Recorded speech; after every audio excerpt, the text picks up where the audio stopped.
സുഹൃത്തുക്കളെ, ഞാൻ ഇന്ന് ഈ ഓപ്പൺ ചെയ്ത് നോക്കുന്നത് എൻ്റെ കുഞ്ഞാറ്റ തന്ന ഒരു കുഞ്ഞു ഗിഫ്റ്റായിരുന്നു. ഇതൊരു ന്യൂ ഇയർ ഗിഫ്റ്റ് ആയിരുന്നു. എങ്കിലും വൈകിട്ടാണെങ്കിലും അവൾക്കിത് തരാൻ തോന്നിയ മനസ്സുണ്ടല്ലോ, അതെനിക്ക് ഒരുപാട് ഇഷ്ടപ്പെട്ടു. അതൊക്കെ കഴിഞ്ഞ് ഞാൻ കുളി പാസ്സാക്കാമല്ലോ എന്ന് വിചാരിച്ചു. അതിന് മുന്നേ ഒരു സ്കിൻ കെയർ ചെയ്താലോ എന്ന് വിചാരിച്ചു. പിന്നെ ചെയ്തില്ല.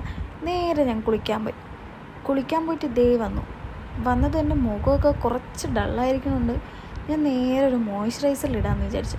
അങ്ങനെ ഇരിക്കുമ്പോഴാണ് എൻ്റെ കയ്യിലുള്ളതാണെങ്കിൽ ഹിമാലയയുടെ മോയ്സ്ചറൈസറാണ്. കുഴപ്പമില്ലെന്ന് പറഞ്ഞിട്ട് ഞാനതൊക്കെ ഇട്ടിട്ട് ഇങ്ങനെ ചൊറുക്ക് വരുത്തുമ്പോഴാണ് പിന്നാലെ നിന്ന് ദേ ആദ്യം വരുന്നത്. അത് കഴിഞ്ഞ് വിശന്നപ്പോൾ മുന്നിലേക്ക് പോയി നോക്കുമ്പോൾ ദേണ്ടടാ അച്ഛൻ കൈതച്ചക്ക ചീകണ്. അവിടെ പോയി അത് ഒരു കഷ്ണം കേട്ടിട്ടുണ്ട്. സിറ്റൗട്ടിൽ പിന്നെ ഇരിക്കുമ്പോഴാണ് ചെക്കൻ ദേ ബുക്കും കൊണ്ട് വരുന്നത്. അവൻ്റെ ബൈക്കിലൊക്കെ കുറച്ച് നേരം നോക്കി. ഞാൻ കുറച്ച് നേരം ഇങ്ങനെ ബുക്കൊക്കെ മറിച്ച് നോക്കുമ്പോഴത്തേക്കും അങ്ങനെ ബുക്ക് മറിച്ച് നോക്കി. ഞാൻ ചുമ്മാ വെറുതെ കണ്ണാടിയിടാതെ എനിക്കൊന്നും കാണില്ലല്ലോ. അങ്ങനെ ഇങ്ങനെ ആലോചിച്ചുകൊണ്ടിരിക്കുമ്പോഴാണ് ഞാൻ സത്യം മനസ്സിലാക്കുന്നത്. അത് നാളെ പറയാമേ.